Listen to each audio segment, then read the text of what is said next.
দেশব্যাপী চলমান operation devil হান্টে একের পর এক ধরা পড়ছে আওয়ামী লীগের নেতাকর্মীরা।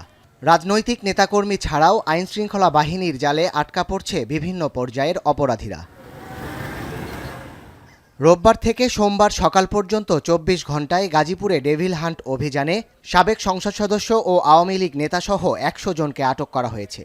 এর মধ্যে রাতে শ্রীপুরের তেলিহাটি এলাকার একটি ফ্ল্যাট থেকে আত্মগোপনে থাকা সিরাজগঞ্জ ৬ আসনের সাবেক সংসদ সদস্য চয়ন ইসলামকে গ্রেপ্তার করে পুলিশ। এছাড়া রাজধানীর উত্তরা থেকে গ্রেপ্তার করা হয় গাজীপুর মহানগর যুব মহিলা লীগের সাধারণ সম্পাদক আনোয়ারা সরকার আনুকে।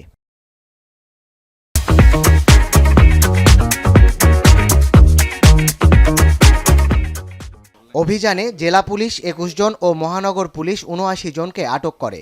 এ নিয়ে গত ২ দিনে অপারেশন ডেভিল হান্টে গাজীপুরেই ১৮২ জনকে গ্রেপ্তার করা হয়।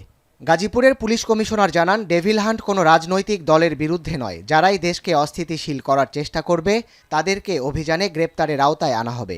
যারা এই দেশকে অস্থিতিশীল করবে, যারা জনগণকে ঘুমাতে দিতে চায় না, যারা জনগণকে অস্থিতিশীল করতে চায়, হুমকি দিতে চায়, তাদেরকে আমরা তাদের বিরুদ্ধে ব্যবস্থা নিচ্ছি। এটি কোনো দলের না, এটি কোনো আওয়ামী লীগের না, অন্য কোনো দল না। এটি যারা জনগণকে হুমকি দিচ্ছে তাদের বিরুদ্ধে ব্যবস্থা নিচ্ছি। অপারেশন ডেভিল হান্টের অংশ হিসেবে বরিশালের বিভিন্ন স্থানে চালানো হচ্ছে তল্লাশি। নগরীর বিভিন্ন স্থান থেকে এ পর্যন্ত আটক করা হয়েছে ৩ জনকে। এদিকে ডেভিল হান্টের দ্বিতীয় দিনে নোয়াখালীর হাতিয়ায় যৌথ বাহিনীর অভিযানে আওয়ামী লীগ ও নিষিদ্ধ সংগঠন ছাত্রলীগের ৪ নেতাকর্মীকে গ্রেপ্তার করা হয়। রাতভর হাতিয়ার বিভিন্ন দুর্গম এলাকায় অভিযান চালিয়ে তাদের গ্রেপ্তার করা হয়। সাতক্ষীরার শ্যামনগরে কোস্টগার্ড, নৌবাহিনী ও পুলিশের যৌথ অভিযানে একটি বন্দুক ও দেশীয় অস্ত্রসহ ২ জনকে আটক করা হয়। কোস্টগার্ডের কর্মকর্তা জানান, সুন্দরবনকে ডাকাতমুক্ত করতে অপারেশন ডেভিল হান্ট অব্যাহত থাকবে।